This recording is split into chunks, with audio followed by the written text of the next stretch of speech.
desnya aku itu masuk divisi sosial kultural. Jadi di mana kayak tugasnya itu kurang lebih kita memperkenalkan kebudayaan Indonesia gitu kan, tapi juga kita merangkum orang-orang Indonesia, komunitas-komunitas Indonesia yang ada di Los Angeles. Kan gampang belajar sempat ini ya, les bahasa Inggris kan ya. Nah di sana tuh jauh berbeda nggak dengan les gitu untuk percakapan sehari-hari gitu? Beda. Jauh beda. Karena apa ya, maksudnya kayak yang kita belajar itu selama kayak di Indonesia kan banyak kan ya bahasa Inggris textbook gitu kan, bahasa Inggris kayak untuk persiapan TOEFL inilah ya, bahasa Inggris akademika lah gitu, yang dimana bahasanya resmi atau bahasanya kayak ya advance gitu kan kata-katanya. Nah sedangkan kayak harian di sini tuh mereka ya jelas banyak pakai slang, banyak pakai singkatan-singkatan atau apa namanya, bukan cuma singkatan-singkatan, ya kayak inilah ya, sama kayak kita di Indonesia gimana sih gitu kan, antara textbook buku bahasa Indonesia sama kita ngomong sehari-hari juga kan banyak menggunakan kata-kata yang dimana itu tidak ada, bahkan tidak ada di kamus gitu. Kayak gitu kan, maksudnya kayak apa ya, lebay misalnya kayak gitu. Contoh enggak di kamus kan maksudnya kayak gimana gitu, nggak ada, itu bukan apa bahasa formal gitu. Jadi ya beda banget gitu, beda. Dan apa ya, kayak mereka juga ngomongnya lebih cepet, jelas lah pasti. Jadi ya pas berapa bulan, aku berapa bulan di sini pertama tuh ya nangis terus. nangis terus gitu takut.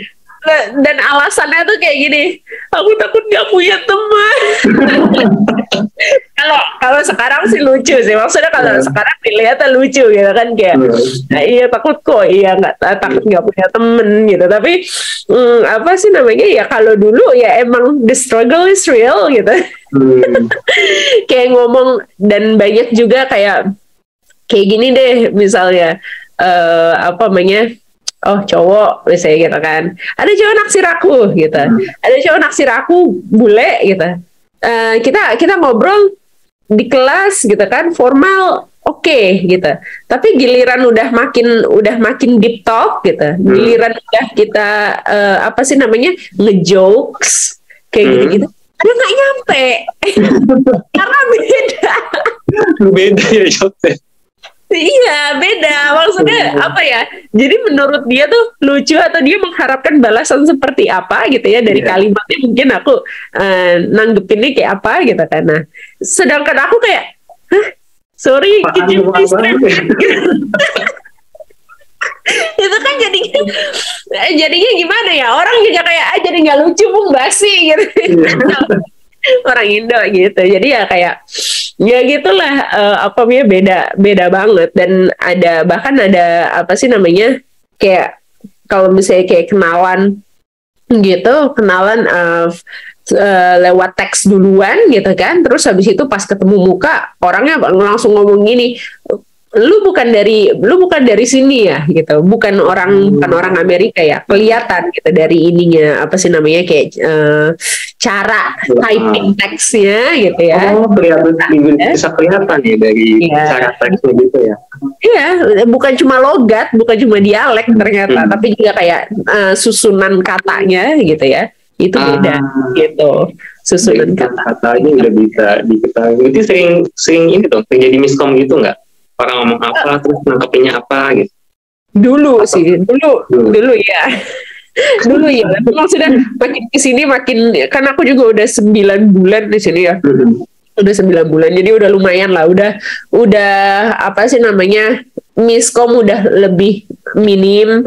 Dan kalau misalnya apa ya, dan karena teman-temanku juga kayak udah paham nih, misalnya kayak aku struggle di bahasa, dan mereka juga jadi tidak berekspektasi lebih tinggi untuk aku gitu loh. Jadi mereka bahasa yang mereka gunakan juga apa ya, mereka akan merephrase itu gitu, jadi bahasa yang lebih dimengerti gitu, nggak pakai slang apa segala macem gitu. Atau kalau pakai slang pun juga, kalau misalnya aku nanya misalnya kayak itu apa sih artinya gitu kan, mereka nggak akan sesadis itu untuk kayak lu masih gini aja nggak ngerti gitu, mereka nggak akan kayak gitu. Mereka jadi kayak, oh ini loh, jadi kata ini tuh artinya kayak gini, kalau lu begini-begini ini artinya gini, oh gitu ya, gitu. Jadi mereka bisa lebih pengertian lah gitu.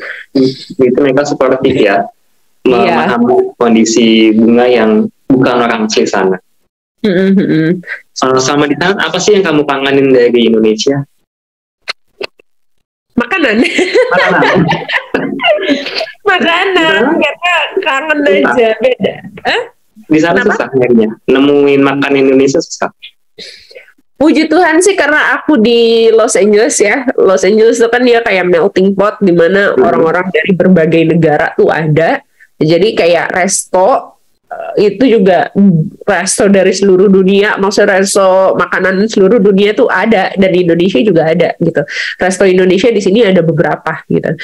Adalah pilihan, cuma ya satu kadang mahal, jadi nggak bisa makan tiap hari di resto gitu kan. Terus yang kedua, rasanya juga nggak otentik gitu. Beda ya udah di apa ya, rasa pedesnya udah diturunin gitu loh. Terus habis itu juga kayak beda banget gitu. Jadi ya apa sih namanya, aku juga kayak kangen aja. Dan di sini kan nggak ada, dibilang street food tuh nggak ada lah ya, nggak kayak Indonesia kan kayak berapa meter sekali tuh kan somai, kan batagor gitu.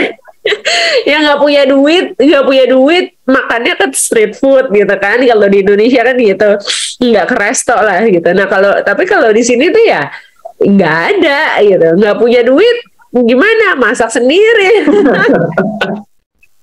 Iya, ya kadang kangen itu aja, kangen apa ya, kemudahan di Indonesia tuh, yang misalnya lapar tinggal makan, tinggal grab food, tinggal gitu kan. Tapi istilahnya lapar tinggal buka HP, mesen di online, dan promonya banyak gitu. Kalau di sini apa gitu, malah kalau kita pesan online itu malah tambah banyak, maksudnya belum uang parkir, apa sih namanya, iya dia ngasih ininya kan, belum pajak, belum tip restoran, tip driver, karena di sini Amerika tip banget kan orangnya. Kalau di Amerika itu kan tip banget kan, sampai 15% tip itu loh. Jadi kayak tip restoran, tip drivernya, terus habis itu uang parkirnya, pajaknya.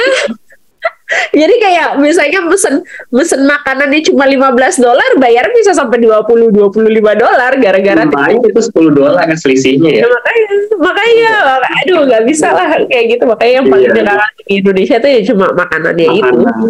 Dan gampang ya nemunya, terus rasanya. Iya, betul. Makanya aduh. Kamu di sana suka ketemu dengan pelajar Indonesia juga, bukan?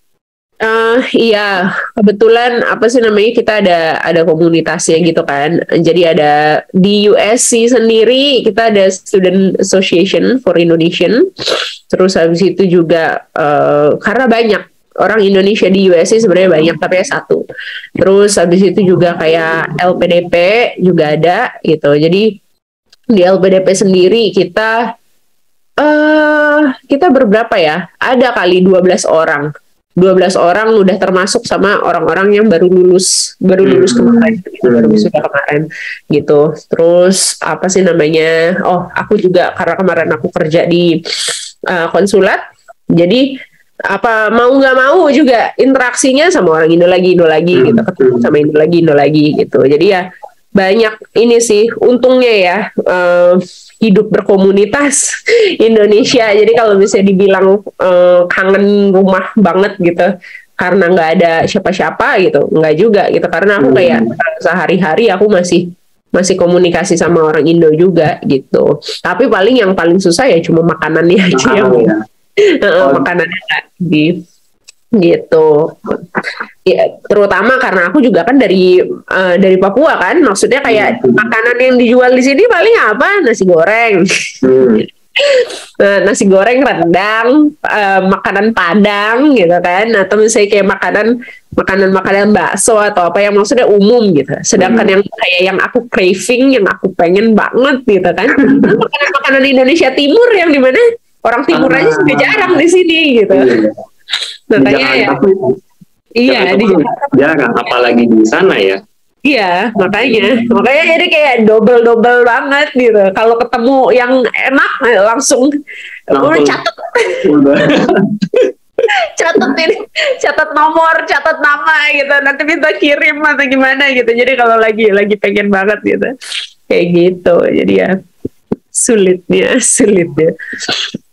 Selama 9 bulan di Amerika, menurut kamu apa sih yang kelebihan Amerika yang bisa ditiru sama Indonesia?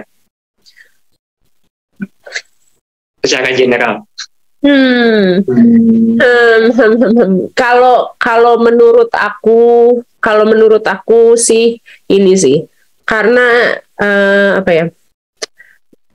apa namanya, diversity, opini gitu-gitu, alias nih ya, kalau ngomongin orang Indo nggak harus respect satu sama lain dan tidak ngurusin urusan orang lain, gitu yang karena kalau di sini, bahkan di kampus itu kita satu semester itu ada satu kelas khusus yang dimana kita belajar managing complexity, diversity in organization gitu. Jadi kayak kita belajar tentang setiap orang itu beda gitu. Setiap orang beda, bukan cuma kayak masalah culturalnya gitu kan, apa yang ada di dalam diri orang itu, tapi dialek, nama, bahkan penyebutan nama gitu kan, bahkan kayak preferensi seksual, sampai hal-hal yang personal kayak gitu, kita tuh beda gitu. Dan tolong respect, jangan kayak apa ya namanya, jangan kita being judgmental, jangan kita jadi menyudutkan orang lain hanya karena apa yang ada di personalnya dia itu. Padahal kan maksudnya secara kualitas diri, secara profesional itu kan orang itu siapa tahu dia berkapasitas gitu. Cuma hanya karena personal aja masa kita jadi judgmental gitu, itu nggak boleh gitu. Nah, jadi kayak di sini itu bener-bener dikencengin gitu. Kayak bener-bener kita disuruh belajar gitu ya. Jadi orang-orangnya juga di kampusku itu tuh kayak mereka tuh misalnya gini, namaku Bunga. Orang barat itu nggak bisa ngomong NG gitu kan, nggak bisa gitu. Itu tuh nggak ada di kamus mereka. Mereka itu jadi baca NG itu Bunga, double G gitu.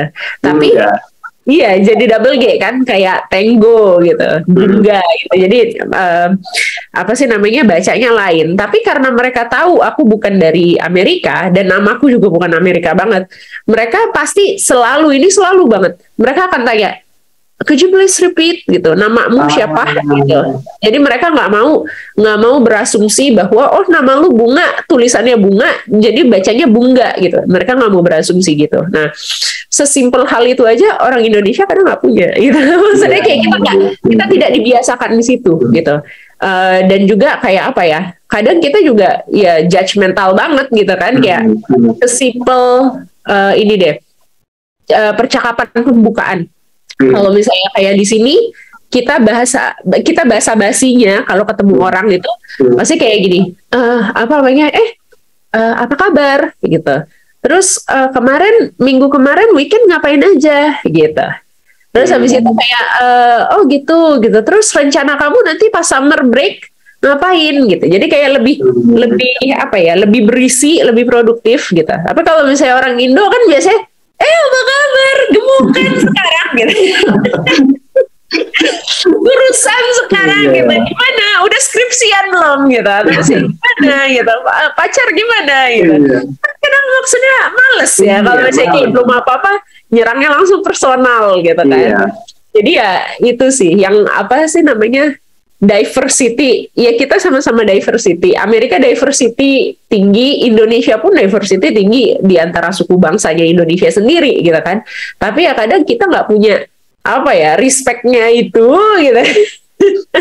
Itu tuh tidak kurang gitu, makanya harus belajarnya tuh dari situ sih gitu. Makanya apa ya, kayak dari aku sendiri juga kalau ngomong sama keluarga dan keluarga masih kayak gitu, kadang aku suka ingetin, maksudnya aku jadi merasa risih sendiri gitu. Dimana kalau dulu aku mungkin kayak bodoh amat, bukan bodoh amat ya, kalau di Indonesia ya aku dulu cuek gitu ya, maksudnya kayak udah gitu, itu udah biasa dan aku mengamini lah kasarnya gitu ya. Nah tapi semenjak aku di sini dan apa ya, budaya orang sini seperti itu gitu kan, terus aku jadi merasa kalau aku kok rude ya, aku kasar gitu kalau aku ngomong kayak gitu. Kalau ke orang ngomentarin badannya, ngomentarin hidupnya atau apa gitu, jadi kayak nggak deh gitu. Jadi belajar banyak dari situ sih gitu, karena interaksinya memang beda gitu. Seperti itu, dan itu yang patut dicontoh. Jadi nggak usah ngomongin teknologi ya. Nggak usah jauh-jauh deh itu mah gitu kan, kayak sesimpel nanya kabar, apa kabar aja gitu, kok gendutan gitu. Iya. itu aja dulu deh gitu kan, kalau masih gitu skip. Jadi nggak usah bahas teknologi dulu, tapi minimal tuh orang-orang Indonesia tuh jangan apa ya, terlalu mencampuri urusan orang lain yang nggak perlu di komen gitu ya. Iya. Saling respect gitu di tepatnya. Saling respect privacy orang lain. Dan menghargai preferensi tiap orang kali ya, kan mungkin tiap orang punya preferensi yang beda-beda. Iya. Menarik. Tapi emang aku juga sebagai orang Indonesia juga merasa kayak gitu sih, kayak misalnya basa-basi kayak gitu. Iya.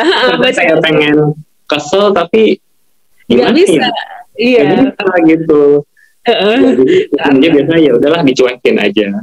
Iya, karena ya udah mendarah daging, gimana ya, udah mengakar rumput gitu maksudnya. Jadi semua orang, benar-benar semua orang udah society-nya terbentuknya seperti itu gitu. Cuma kan ya kalau bukan dari kita sendiri yang mulai ya mau siapa lagi gitu kan. Paling enggak kita bisa mulai dari orang-orang sekitar kita, orang-orang terdekat kita gitu, kayak keluarga atau apa, kita bisa bantu ingetin gitu, kayak jangan gitulah gitu kan. Ini itu nggak enak, kasihan atau apa gitu. Jadi lebih empati lah gitu. Karena kita juga nggak tahu apa yang mereka atau dia sedang alami kan saat kita nanya.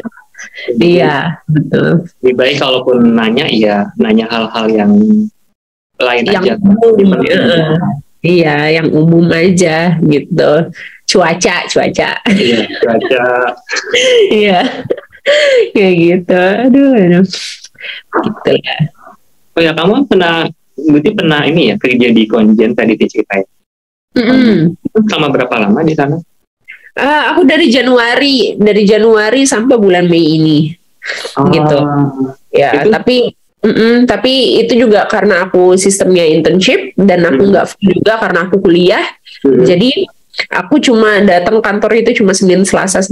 Jadi kayak nggak full gitu. Di sana tuh apa job desk-nya itu apa? Job desk-nya aku itu masuk divisi sosial kultural. Jadi dimana kayak tugasnya itu kurang lebih kita memperkenalkan kebudayaan Indonesia gitu kan, tapi juga kita merangkum orang-orang Indonesia, komunitas-komunitas Indonesia yang ada di Los Angeles terutama gitu ya, Los Angeles dan sekitarnya, nggak cuma di kota ini aja tapi kayak di state California sama state tetangga sampai Nevada, Utah gitu ya. Itu mereka karena konjen yang nggak ada di sana gitu, yang terdekat itu di Los Angeles, jadi mau nggak mau kita juga ngurusin ke sana gitu. Dan orang Indonesia sebenarnya banyak kan di sini, nggak banyak, tapi dibilang tidak terorganisir juga sebenarnya bisa dibilang gitu juga sih. Karena kalau misalnya kita ngomongin komparasinya sama Korea atau sama Cina, jauh. Kalau mereka kayak, bahkan mereka ada kayak Chinatown, ada Koreatown, ada Little Tokyo. Jadi kayak mereka udah terkonsentrasi di sana. Nah kalau Indonesia nggak ada. Indonesia nggak punya pusat kayak gitu. Karena orang Indonesianya sendiri juga nggak mau, udah nyampe Amerika mereka nggak mau. Mereka nggak mau terlalu guyup gitu. Tapi ada, kalau misalnya dibilang banyak, komunitasnya banyak gitu. Dan salah satu tugasnya si divisi sosiokultural ini adalah merangkul orang-orang itu gitu. Jadi kayak kita bukan cuma menjaga si komunitas itu tetap ada, tapi juga kita sambil meng-create juga. Jadi kalau misalnya ada apa sih namanya, kayak contohnya ada project kita mau bikin kayak Little Indonesia gitu di apa namanya di kota lain gitu. Nah itu juga jadi urusan kita gitu, karena kita kan bukan cuma kayak merangkul si komunitas-komunitas Indonesia aja nih, supaya adem ayem guyup gitu kan di negara orang, tapi juga kita sambil, kalau nanti Little Indonesia itu tercipta, berarti kan kita bisa sambil promosi budaya juga di situ, gitu kan, gitu. Jadi kayak apa ya, mikirin hal-hal yang kayak gitu sih, gitu. Bantu promosi secara sosial media juga, kerja sama universitas-universitas di sini juga, kerja sama apa sih embassy di sini juga, gitu. Jadi kayak memang kalau dibilang sosial kultural itu divisinya divisi PR lah ya, kalau bisa dibilang gitu, karena dia urusannya keluar gitu sih. Jadi itu yang aku apa ya kerjain selama di konsulat itu, aku bantuin, bukan cuma bantuin sosial media tapi juga bantuin ngurusin acara-acara itu gitu, karena banyak banget undangan, misalnya kayak oh ya hari Minggu ini, apalagi waktu apa sih namanya menjelang Natal itu, mereka misalnya kayak gini, ada komunitas Batak gitu kan, ada komunitas gereja apa, itu mereka ngundang konsulat semua gitu. Jadi iya mau nggak mau kan, maksudnya kita sebagai representasi gitu kan dari Indonesia gitu, dari government di sini, mau nggak mau kita datang. Jadi kayak saking terpecahnya sampai kayak yang datang tuh jadinya cuma bisa satu orang di setiap satu komunitas gitu, setiap satu acara itu, karena ya banyak undangan-undangan kayak gitu, undangan dari masyarakat sih modelannya kayak gitu. Jadi bukan apa ya tugasku di situ, dan juga di divisi itu sendiri itu tugasnya bukan yang apa ya, ada administratif tapi tugasnya untuk lebih reach out ke masyarakat gitu. Jadi selain tadi akan mewadahi komunitas Indonesia di sana, juga mempromosikan ya ke orang-orang Amerika, mempromosikan Indonesia ke orang Amerika. Jadi Mei ini terakhir di Konjen. Iya, kemarin kebetulan udah pamitan juga gitu, jadi kayak udah selesai juga gitu, karena nggak kepegang. Banyak ya.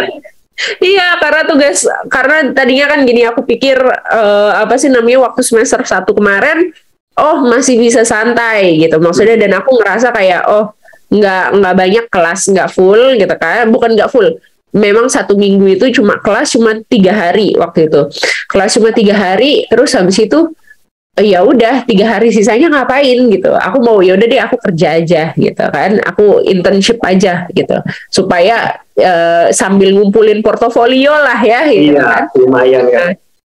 Sayang, tapi pas udah masuk semester 2, waduh, riset apa segala macam, aduh mulai berasa mulai berasa kuliahnya ya. Iya, mulai berasa ininya bukan kuliah ya, mulai berasa S2 ya. riset buset, mampus ya, gak kepegang. Jadi ya udahlah, aku apa sih namanya akhirnya pamit mengundurkan diri, karena tadinya dari mereka maunya dari Pak Konsulnya sendiri, mereka maunya aku sampai tahun depan, sampai lulus gitu. Maunya aku sampai lulus di sana gitu kan, tapi kan setelah melihat kenyataannya lo nggak bisa Pak, jadi saya terseok-seok Pak. Jadi ya udah gitu, jadi akhirnya apa namanya pamit gitu. Tapi yang penting kan udah apa sih namanya udah belajar banyak dari situ juga gitu. Terus habis itu juga menjaga hubungan baik juga sama dari komunitas Indonesia di sini gitu. Jadi kalau misalnya ada apa-apa, setidaknya udah tahu kemana harus menghubungi gitu. Jadi gitu sih pengalamannya ini sih. Pengalaman yang gak akan terlupakan juga ya. Iya, betul. Magang di Konjen. Kalau ya, kamu kan pernah share di Instagram ya, kalau kamu tuh pernah kayak ikut suatu acara di Turki, itu kayak menarik banget itu. Dalam rangka apa waktu itu, Bunga? Acara apa tuh? Kemana? Apa yang Turki itu bukan ya? Oh, yang oke, Turki. Apa sih itu tuh sebenarnya Dia tuh research program, jadi kayak dari kampus itu kayak bikin kompetisi, bikin kompetisi untuk terutama itu untuk MPD, untuk Master of Diplomacy, Public Diplomacy gitu ya, untuk jurusanku. Jadi dari kampus bikin kompetisi menulis esai gitu, kompetisi menulis esai. Nah nanti yang menang itu diberangkatkan ke Turki dan kita melakukan project research gitu. Jadi kayak research tentang Turki gitu. Jadi aku waktu itu aku ikutan gitu kan, ya ini aja untung-untungan aja gitu. Maksudnya nggak ngarep juga gitu, karena hadiahnya bukan uang, hadiahnya bukan apa, tapi ya trip ke Turki, dan itu 10 hari trip ke Turki, dan lumayan banget gitu karena aku nggak lumayan banget, nggak pernah ke Turki juga, nggak pernah keluar negeri juga gitu kan. Jadi kayak ya udahlah, coba aja untung-untungan, dan ya puji Tuhan berhasil gitu, sampai 15 orang. Pokoknya kita ada 15 orang.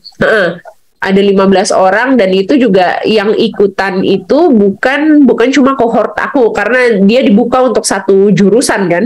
Jadi kayak kita saingannya sama kohort atas gitu, sama senior, sama junior juga gitu. Jadi kayak ya lumayan gitu, dan ya udah, jadi aku salah satunya yang berangkat ke Turki dari 15 orang itu. Sampai sana kita di expose dengan berbagai kebudayaan Turki gitu. Jadi tapi sebelum berangkat itu kita udah kita udah disuruh bikin rangkaian penelitian. Misalnya kayak tema kamu apa yang kamu mau bahas. Jadi masing-masing orang itu ambil macam-macam. Ada yang apa sih namanya? Aku ambil religion. Aku temanya tentang religion, yes. Ada yang temanya tentang olahraga, ada yang temanya tentang fashion, ada yang temanya tentang TV dan drama Turki. Ada yang temanya tentang apalah segala macam makanan gitu.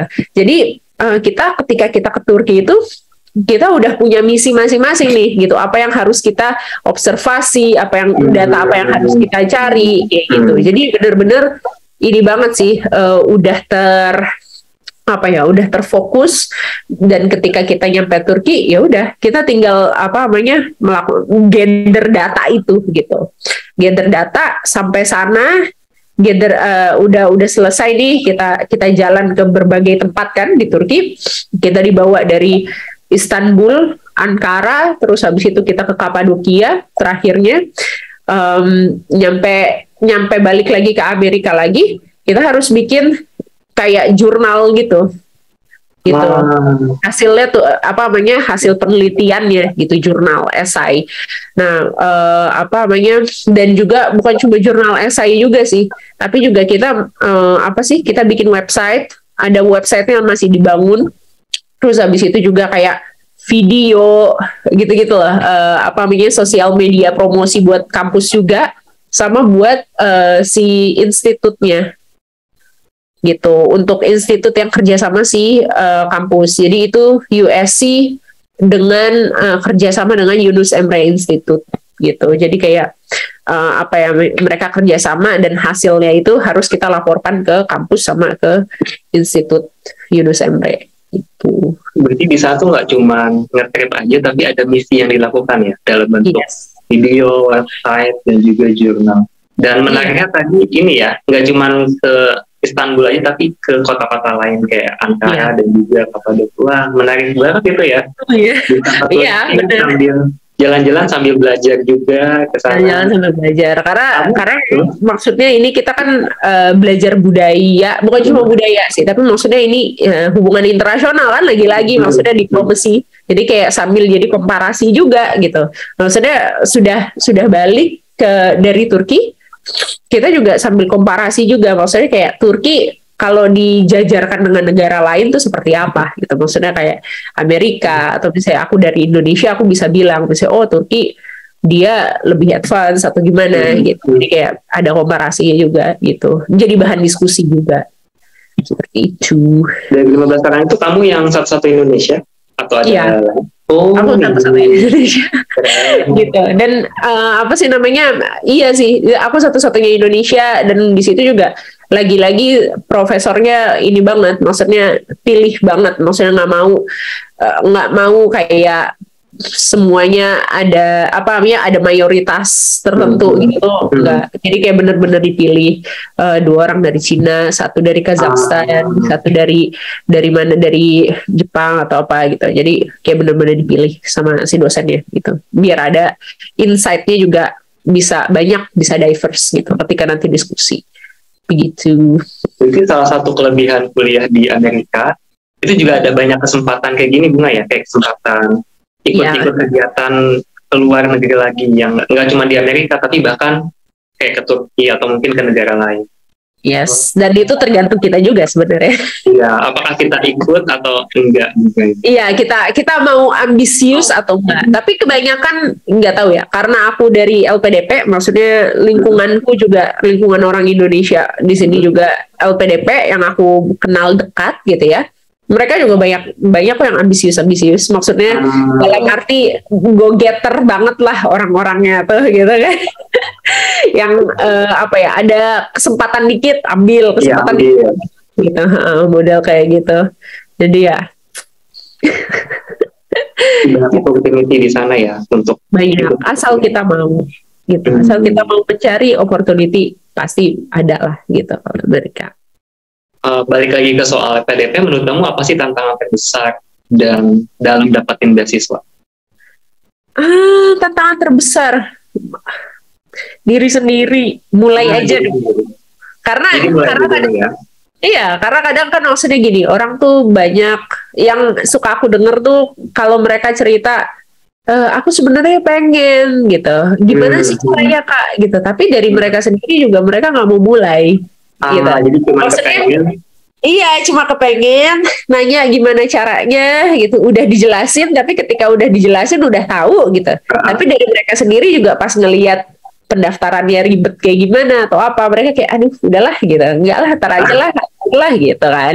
Dan apa sih namanya, dan karena si range usianya si LPDP juga lumayan kan, S2 aja sampai 35 tahun gitu. Jadi apa ya, maksudnya banyak orang yang ngulur gitu.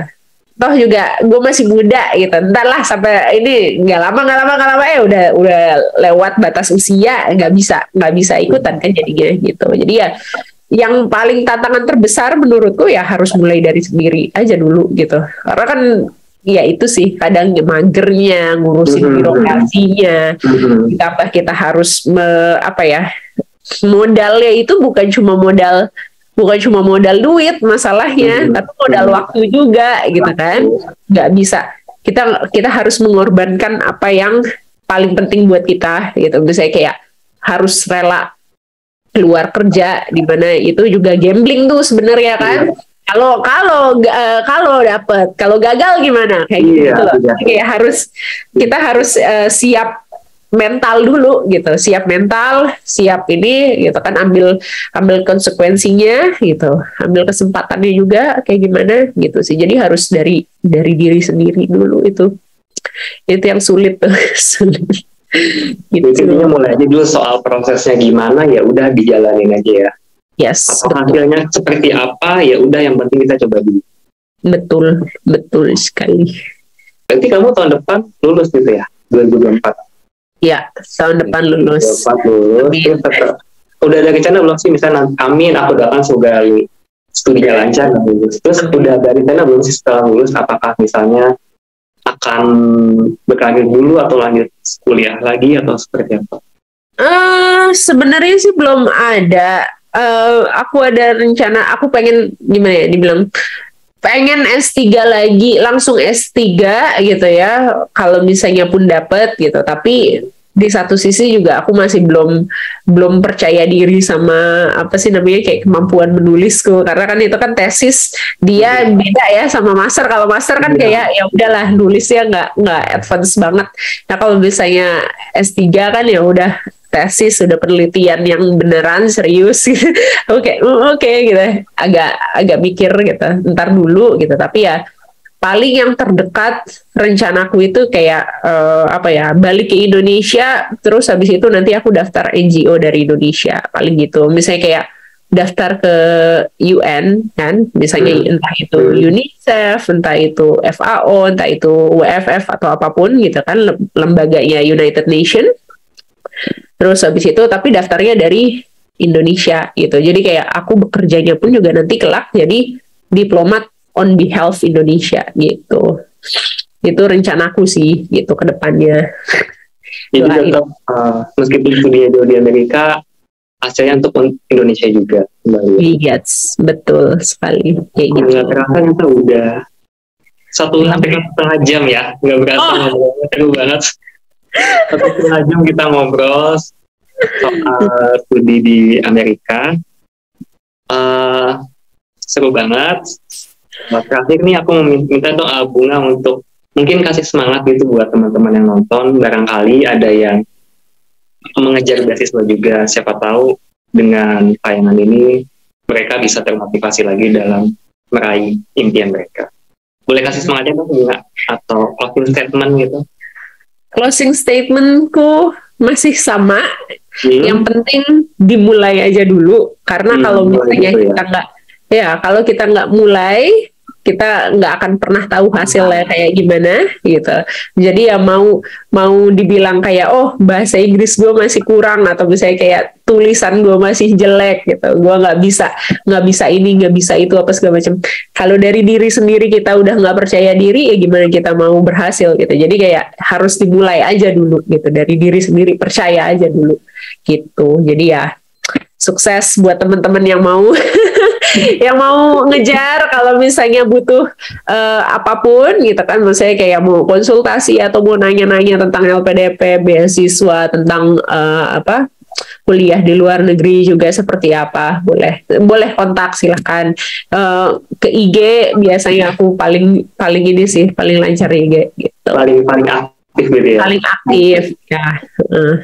Ya, jadi buat teman-teman, siapa tahu mungkin ada yang tertarik juga untuk daftar LPDP, khususnya mungkin Amerika Serikat, bisa juga nih tanya ke Bunga. Nanti aku ceritain deh di kolom komen untuk IG-nya Bunga. Boleh, email juga boleh. Email juga bisa gitu. Nanti Bunga akan jawab pertanyaan teman-teman. Iya. Oke, sekali lagi makasih banyak Bunga atas kesediaan waktunya, dan terima kasih juga udah sharing banyak. Aku dapat banyak insight nih dari Bunga soal kuliah di Amerika, kehidupan di sana, dan juga tentang pengalamannya mengikuti berbagai kegiatan di Amerika. Aku doakan semoga Bunga kuliahnya lancar, studi lancar, dan semoga tahun depan lulus jadi master public diplomasi di Amerika. Lancar terus Bunga. Thank you. Lancar juga buat TOEFL. Ya, terima kasih. Oke deh. Ya, terakhir sudah di Faltalk episode pertama kali ini. Sampai jumpa di Faltalk berikutnya. Dadah.